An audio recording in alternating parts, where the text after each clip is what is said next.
Welcome back to SwitchCorner. My name is Alex, and today we're going to be taking a look at Worms Rumble on the Nintendo Switch.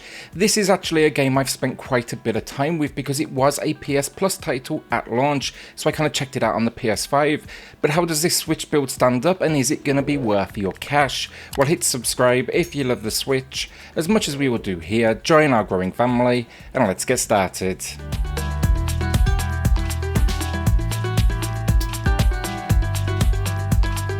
So Worms Rumble, it takes the often methodical pace and strategy of the Worms name we're so used to, turns it on its head and transitions our heroes into what can only be described as all-out 2D kind of action shooter. It is surprising though how well this, formula works. Now heading in, I just didn't think the concept was going to really pay off, but its kind of brand of 32-player all-out action is just absolutely manic with players just flying all over the screen. Outside of the tutorial though and basic training mode, we do get 4 game modes. These are Deathmatch, so every worm for themselves. The winner is crowned based on the most kills before the timer runs out. Last worm standing then is the worm spin, I guess, on Battle Royale with no respawns, and the arena shrinking. Finally then we do wrap things up with 2 team variations, so Team Deathmatch and Last Team Standing, where this adds in the fact you can now be downed and revived by your teammates at any time. Team Deathmatch, that is 2 teams facing off against each other. Last Team Standing, that will be 3 teams. The game back at launch on other platforms, I will say it was a little content light, but since then we've seen new modes added, Team Deathmatch being the latest addition, but then also new maps as well. Team 17, they're out to show this will get consistent updates. It actually includes a new map today alongside the Switch launch known as Spaceport Showdown. That means here on the Switch we're going to be getting a grand total of 6 maps, and these maps, they take us everywhere from classic worms like locations to space to a boat. Each is going to be varied enough and large enough that they're going to keep you busy as you try to uncover all the secrets and best spots. I also love some of the interactable areas like elevators and springs that just kind of fly you up into the air. They're definitely a lot more there's a lot more going on underneath what may initially be on show. What I really like about the map, so it's all the ventilation systems. When you're in one of these, no one can see you. It almost makes for a little bit of strategy, almost stealth to the gameplay. And the game often is, probably 90% of the time, brainless explosions all over the shop. Not that that's a bad thing, but this is just an observation I made. It definitely makes for kind of a slower pace in just a few moments. It's definitely a nice breather between the action. I think the modes, though, overall, they do a good job of catering to a few different playstyles. And yeah, I think that's all you could really ask for. So controls, and thanks to the 2D world, which was a very smart design, it's as simple as it looks. Expect here movement, the ability to roll into a ball and move faster. You'll aim with the right stick and shoot with the trigger. Then you can jump, which includes the ability to wall jump. And then finally, throughout the world, you'll find things like weapons, crates, special items, and ammo. So think abilities like throwing grenades, throwing bananas, healing yourself, and the list goes on. It's a simple control scheme that just lets you focus on getting good. My favourite attack by far has to be the baseball bat melee. That's a tap of the B button, you'll see a swing of the bat to your opponent's head, and it just never gets old.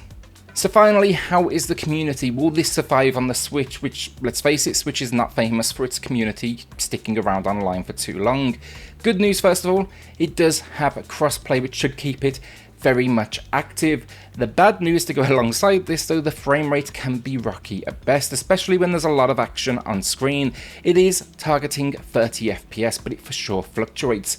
The majority, I'm going to say, is between 25 and 30, but I did see instances where it was dropping as low as 16. That's going to prove seriously challenging against, let's say, a PS5 that's rocking a locked out 60. If this is a concern for you, though, you can at least turn it off and face Switch-only players. But my experience here, queues were much longer, and I think this is mainly because the game's coming preset with crossplay turned on. I still think the game is more than playable, but I for sure had some frustrating moments when the controls started to lag in the heat of battle. Outside of that, though, the game's all about going the rounds and leveling up, whether that's your worm directly to unlock cosmetics or the guns themselves, they also unlock cosmetics. And that's a real nice touch. The customization, especially for the worms, if that is your thing, there's an absolute blast to be had here, because there's just some out there outfits and costumes. It has challenges on the main wall as well, on the main menu. I really like these as well, something to keep on coming back for. It's worth knowing too, then the game has a store built in, so yes, the game features transactions. It's all a skins only, nothing more than that, so do not worry about pay to win here. Again, it's all purely visual. Overall, I've had fun checking it out on the Switch. The frame rate drop, though, honestly, is the big issue right now. Going from 60 to 30 was always going to be a little bit rough for me, but seeing it now going from 30 to 16, that is kind of brutal. I know it's a very fun game, and it's not taking itself seriously at all. I think it's actually a perfect fit for the console with its particular brand of carnage, but it's so difficult when a game's pushing against you. I even spent some time handheld, and naturally it was harder to see some things, you know, it's a zoomed out perspective, but even then I think it's a perfect fit still, and I really hope they can get it up to scratch. Graphically, it's decent. The maps, the locations add for some real nice variety, and each feels themed, which definitely separates them from each other. Like, as I said, we got space boats, there's a stadium for training, and then the animations, they are simplistic, but there's always been something incredibly satisfying about Worms over the top kind of arsenal and weapons and like movement. You know, they capture a very cartoonish nature, and that's very much on show here. Then you can even do things like roll up into a ball, speed across the screen. These are things we've never seen from a cast of Worms before, and it's definitely a good thing. Problems wise though, the whole hiding in fence, first of all, nice touch, but when you do get stuck on an edge, it can be a little bit crazy. It can jump between hidden and inside, it just sends the camera all over the place. It's a minor thing, very rare though, but then there's also for sure some pixelation around the edges, especially when you roll, and just even the textures, the shadow detail, it's all relatively low, honestly. Also, I will say here, you can expect the resolution to drop in more intense battles. This seems to be the game's response to that dropping frame rate, you know, drop the resolution so it can kind of recover in these moments. With its cartoon-like style though, I still think it looks good, and I never ran into any issues, you know, doing things like spotting my enemies, which is just oh so important.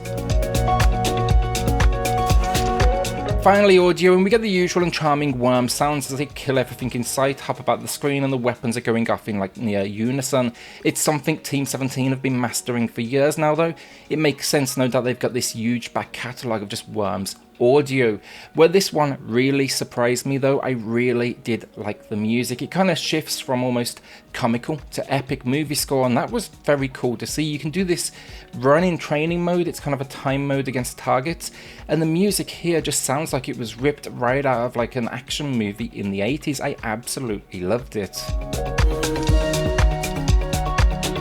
So overall, Worms Rumble comes to the Switch in, I'd call, okay-ish shape. The gameplay is still solid, surprisingly addictive. The core idea itself lends itself to a few modes as well that change up the gameplay. That's good to see. And then Team 17, they're demonstrating that they're going to be continuing to support it. I mean, we even got a new map today. Even the visual presentation then, I'd describe it as a little rough around the edges, but it's still got that Worms charm that we've come to expect.